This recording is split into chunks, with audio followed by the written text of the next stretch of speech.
Back on the Nation at 5 with news just coming in from Uttar Pradesh on the Madrasa survey, where reports suggest that although the survey is not yet complete, findings so far also indicate gross misconduct in management of many madrasas. Reports suggest that in districts like Prayagraj, Moradabad, many madrasas have failed to give satisfactory details of their sources of funding and affiliations. In all, around 16,500 madrasas in Uttar Pradesh are recognized by the State Madrasa Board, of which about 500 are government aided, but there are thousands of other madrasas which are affiliated to other private bodies which so far have had no check or no update on how they are functioning, where their source of funds is, etc. Dr. Iftikhar Ahmed Javed, the chairman of the state board, has said that the survey is still being done in several districts and the delay was due to Dussehra and also inclement weather over the last 2 or 3 weeks. That's why the initially set date of October 10th could not be completed. Now, we have with us, and I'm just going to check, yes, we do have with us Dr. Iftikhar Ahmed, Chairman Uttar Pradesh of the Madrasa Education. Dr. Iftikhar Ahmed Javed, namaste. Thank you very, very much for speaking with us here at CNN News 18. मेरा पहला प्रश्न आपसे ये है कि ये जो मदरसा सर्वे का काम होना था, ये 10 अक्टूबर तक संपूर्ण होना था, ये अब तक क्यों नहीं हो पाया है कंप्लीट? देखिए, पूरे उत्तर प्रदेश में कुल 75 जिले हैं और सर्वे काम 5 तक चलना था, लेकिन बीच में दशहरे की छुट्टियां वगैरह थी, तो उस डेट को बढ़ा के 20 अक्टूबर कर दिया गया। तो अलग अलग जिलों का इस तरह से आंकड़ा मिल पाना लगभग नामुमकिन है। और वो अभी सर्वे चल भी रहा है, क्योंकि डेट्स की कमी हो रही थी। लोगों ने कहा कि वहाँ के अधिकारियों ने निवेदन किया कि थोड़ा समय बढ़ाया जाए, तो हम लोगों ने समय को बढ़ाया है। अब 20 अक्टूबर तक सर्वे होगा, उसके बाद वो लोग एनालिसिस करके अपनी रिपोर्ट शासन को 15 नवंबर तक भेजने वाले हैं। 15 नवंबर तक आपके पास रिपोर्ट आ जाएगी, लेकिन अभी कुछ जिलों में जहां जहां सर्वे हुआ है वहां कहीं ऐसा बताया जा रहा है और खबरें हैं, अखबारों में भी आया है कि अवैध मदरसे हैं कई सारे जो अवैध रूप से फंक्शन कर रहे हैं। ये अवैध शब्द कहां से पैदा हुआ, इसकी भी एक जांच होनी चाहिए कि ये शब्द आया कहां से। न तो मदरसा बोर्ड की मीटिंग में ये शब्द आया था कभी, न शासन के किसी भी आदेश में जो सर्वे का आदेश हुआ इसमें कहीं भी ये शब्द जिक्र नहीं है।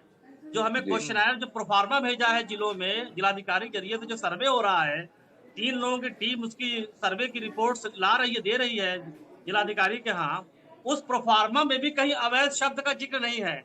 ये अवैध शब्द पैदा किसने किया, इसकी भी आने वाले दिनों में एक जांच होनी चाहिए। ये कहां से पैदा हो गया शब्द, इलीगल लीगल ये सब चीजें नहीं हो रही हैं। ये साधारण सर्वे है जो स्कूलों के भी होते हैं, कॉलेजों के भी होते हैं, यूनिवर्सिटीज के होते हैं, समय समय पर होते रहते हैं। पहली बार हम लोगों ने मदरसे का जो गैर मान्यता प्राप्त है मदरसे, उनका सर्वे कराने का फैसला लिया 15 जून को। शासन ने उसकी नोटिफिकेशन जारी किया 31 अगस्त को। तो सर्वे हो रहा है, इसमें कहीं कोई जांच हो ही नहीं रही है। तो जो लोग इस उम्मीद में बैठे हुए हैं कि हमें अवैध और वैध का आंकड़ा मिलेगा, उनको आने वाले दिनों में केवल और केवल निराशा मिलेगी, क्योंकि ये ऐसा कोई सर्वे में ऐसा कोई प्रोफार्मा में क्वेश्चनर है ही नहीं है। नहीं, प्रोफार्मा में जो क्वेश्चनर है जावेद जी, तो उसमें ऐसा बताया जा रहा है कि 20 जिलों में से करीब 800 ऐसे मदरसे हैं जो सारे बॉक्सेस टिक नहीं करते, तो इसीलिए उन्हें अवैध बताया जा रहा है। क्यों इस तरह की चीजें हो रही हैं, ये समझ से परे है। ये हास्यास्पद पैदा हो रही है, क्योंकि हम लोग एजुकेशन सेक्टर में काम कर रहे हैं, एक मदरसों की बेहतरी के लिए काम कर रहे हैं। हमारे यहाँ 16,513 मदरसों का आंकड़ा मौजूद है जो हमारे बोर्ड से मान्यता प्राप्त है। उनमें 560 मदरसों को हम अनुदान देते हैं, ये भी आंकड़ा हमारे पास है। समय समय पे मदरसों पे उंगलियां उठती रही हैं। इसलिए हम लोगों ने बीच में जो राष्ट्रीय बाल संरक्षण आयोग है, उनका भी पत्र आया था कि आप मदरसों को जरा एक सर्वे करा के स्थिति स्पष्ट करिए। तो हम लोग ये जानना चाहते हैं कि आखिर ये जो गैर मान्यता प्राप्त है, जो हमारे बोर्ड से एफिलिएटेड नहीं है, उनकी क्या स्थिति है, क्या हालात उनके हैं, उनकी बिल्डिंग कैसी है, उनका इंफ्रास्ट्रक्चर कैसा है, उनके यहाँ बच्चे कितने हैं, शिक्षक कितने हैं, उनके यहाँ बिजली पानी की व्यवस्था क्या है, उनके यहाँ बिल्डिंग की हालत निजी बिल्डिंग है या किराए की है, कैसे हालात हैं। इन पे एक हम डेटा का काम कर रहे हैं। ये कोई किसी भी ग्रुप में किसी प्रकार का कोई इन्वेस्टिगेशन, कोई जांच नहीं है। किसी को वैध और अवैध की सर्टिफिकेट नहीं मिलने वाले हैं। ये सिंपल सर्वे है, सर्वे के द्वारा हमें एक डाटा प्राप्त होगा जो पहले हमें 25 अक्टूबर तक मिलना था, जिसकी तारीख बढ़ करके अब 15 नवंबर पहुंच गई है। इसके पहले देखिए बेवजह की बातें करना, बेतुकी बातें करना, ये समझ से परे है। हम सबको काम करने में असहजता की स्थिति पैदा हो रही है। जी, तो आप कह रहे हैं कि इसकी वजह से आपको शायद दिक्कतें आई, ग्राउंड पे दिक्कतें आई है कि नहीं ये भी बताइए। लेकिन कुछ ऐसे प्रश्न हैं उस प्रश्नावली में जो फोकस होंगे, सोर्स ऑफ फंडिंग कहाँ से है, आप कैसे अपना चला रहे हैं, आप कैसे, आपको ये जगह मिली, जगह जो आपने जहाँ से आप ये मदरसा चला रहे हैं लीगल है इलीगल है, किस तरह की स्टाफिंग है, ये सारे प्रश्न हैं। इसमें कहीं आपको कुछ गड़बड़ मिला है, घोटाला मिला है कुछ मदरसों के फंक्शनिंग में अब तक जो सर्वे हुआ है? माननीय प्रधानमंत्री जी का सपना है कि मुसलमान के बच्चे के एक हाथ में कुरान और एक हाथ में कंप्यूटर होना चाहिए। और माननीय प्रधानमंत्री जी बनने के बाद से 8 साल से लगातार सबका साथ, सबका विकास, सबके विश्वास की बात कर रहे हैं। हम सब उस दिशा में प्रयास कर रहे हैं जिसे उन्होंने सबका प्रयास नाम दिया। पार्टी या सरकार लगातार सर्व समाज के लिए काम कर रही है। हमने पहले ही कहा कि स्कूलों के सर्वे होते रहे हैं, कॉलेजों के होते रहे हैं, यूनिवर्सिटीज के लिए बाकायदा नेक की टीम जाती है और वो जाकर के यूनिवर्सिटीज की ग्रेडिंग करती है, उनके सर्वे करती है।